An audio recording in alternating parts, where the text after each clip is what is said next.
Craig Mill Bridge in Portland collapses under weight of truck laden with stones. The National Works Agency NWA is reporting that the Craig Mill Bridge located along the Buff Bay to Whitehall Main Road in Portland has partially collapsed.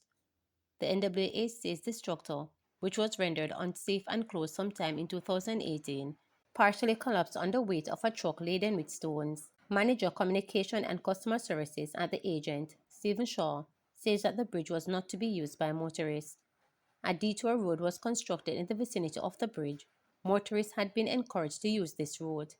Shaw says physical barriers have been erected at both entrances to the now collapsed structure, but the impediments were rudely removed.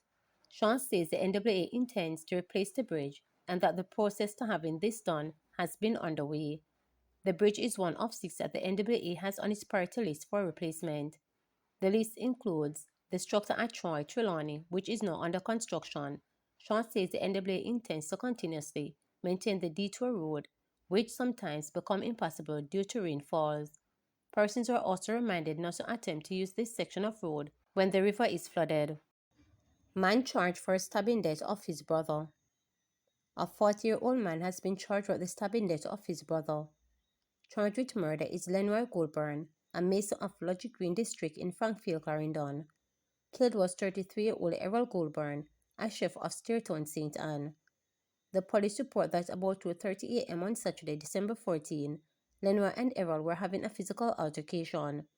The dispute allegedly began when Errol accused Lenroy of removing his motorcycle chain. Lenroy fled and later returned and stabbed Errol multiple times before escaping in the area. The police were called to the scene, and Errol was assisted to hospital where he was pronounced dead. On Thursday, December 26, lawmen conducted a targeted raid at a premises in Green Bay, St. Anne, where Lenroy Goldburn was seen and arrested and later charged after a question and answer session. A court date for him is being finalized. Attorney Linton Gardner advises citizens whose homes are searched by the police to document and record the activity for use in court. Citizens whose homes are subjected to searches by the police are being encouraged to document and record the activity for use when the matter is called up in court. At the same time, police officers who carry out searches are being urged to treat homeowners and their property with respect. This following a recent viral social media video of police officers allegedly ransacking a woman's house during what is claimed to be a search conducted without a warrant. People commenting on the video debated whether or not the search was legitimate. Attorney at law Linton Garden said without more information or the police report on the incident, members of the public should not draw conclusions about what is shown in the video. He explained that while the general acceptable principle is that the police should have a search warrant, there are occasions during which the warrant is not needed. Mr. Garden called on cops to be mindful of the benefit of getting more cooperation from citizens when they are treated with dignity and respect. Mr. Garden also advised citizens against confronting cops when searching their homes. The best example is a state of emergency. Where a state of emergency is declared, the security forces do not need a warrant to search your premises. Secondly, if the security forces are in hot pursuit of criminals or persons who have breached the law, say, for example, they are chasing 3 men who have just shot and killed persons, and these persons are fleeing in a motor vehicle which crashed. They jump out the motor vehicle and they run into your premises. It would be ludicrous to expect the police to go and find a JP to get a warrant to come and search your premises. So they are entitled in hot pursuit to breach your boundary line, enter your premises in pursuit of the men. Now, from time to time, we have these video recordings of persons complaining about the conduct of police officers.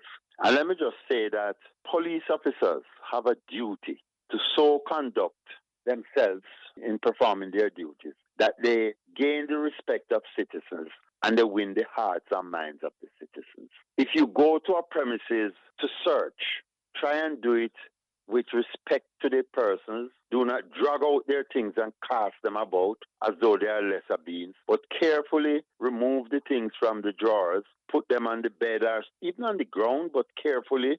And you should find time to offer to pack them back and to apologize to the persons having not found what you want and to explain to them why you had to search their place. These are the little tactics the police need to develop to win hearts and minds so that all citizens seeing the recording of the search will respect the police because they were polite, they were decent, they were respectful, and they did not carry out themselves in a way to destroy the items or to belittle and humiliate the persons whose items are being searched.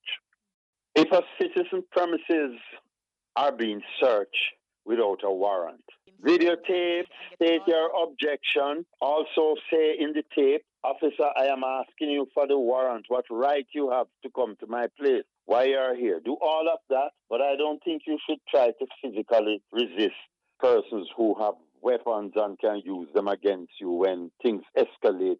I don't think the citizen should put up resistance against armed policemen because one, you're not going to succeed. The man has a gun. Is 8 or 10 of them. Your rights are being breached, but I think you should take up that in the court and seek your remedies in the court where your constitutional rights will be protected and are enforced, rather than confronting armed men. Councillor Dennis Garden withdraws from KSAMC's Building and Town Planning Committee. Councillor of the Maxfield Division, Dennis Garden, says he has withdrawn from the Building and Town Planning Committee of the Kingston and St. Andrew Municipal Corporation with immediate effect amid a probe surrounding breaches at a building constructed by his company in St. Andrew. Garden says he is also withdrawing from the Finance Committee. Kingston Mayor Andrew Swaby on Tuesday confirmed that the KSAMC issued an order for work to stop on a building constructed by the Jackden Group on Lynsford Road after a breach was detected at the site. Garden is the chairman of the Jackden Group. Swaby said the seized work order was placed on the development in November 2023 after it was discovered that the structure was a 3-story building exceeding the 2 stories specified in the application. He also stated that several key requirements were imposed on Jackden to regularize the development and as at April 30, 2024, the applicant had complied with all the requirements. Swaby said an application for approval of the variations at the development is now before the corporation. He said it was referred to the Planning Department on December 17, 2024 for its consideration, after which it will be presented to the Building and Planning Committee.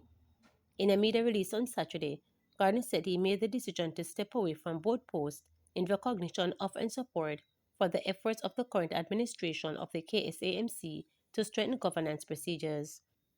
The decision is made even though my company has taken the required steps to regularize the status of the development, as I remain fully committed to upholding and supporting the principles of transparency, accountability, and good governance in the administration of the KSAMC, he added. The Integrity Commission has reportedly started an investigation into the matter. ITA lists 5 deadly habits of road users driving fatalities. There are 5 deadly habits of Jamaican motorist road users that are driving the vast majority of road fatalities on the nation's roads in 2024, according to statistics presented by the Island Traffic Authority (ITA).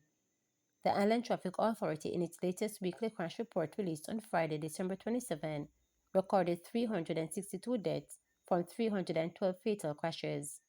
Of that number, 253 or 70% were caused by 5 recurrent actions of road users. According to the ITA, 87 deaths resulted from motorists proceeding at excessive speed without regards to condition, while 78 deaths were caused by motorists failing to keep to the near side or proper traffic lane. According to information, motorists who overtake improperly on the offside were responsible for 35 deaths, 34 fatalities resulted from pedestrian walking or standing in the road, and 19 people were killed as a result of drivers turning right without due care.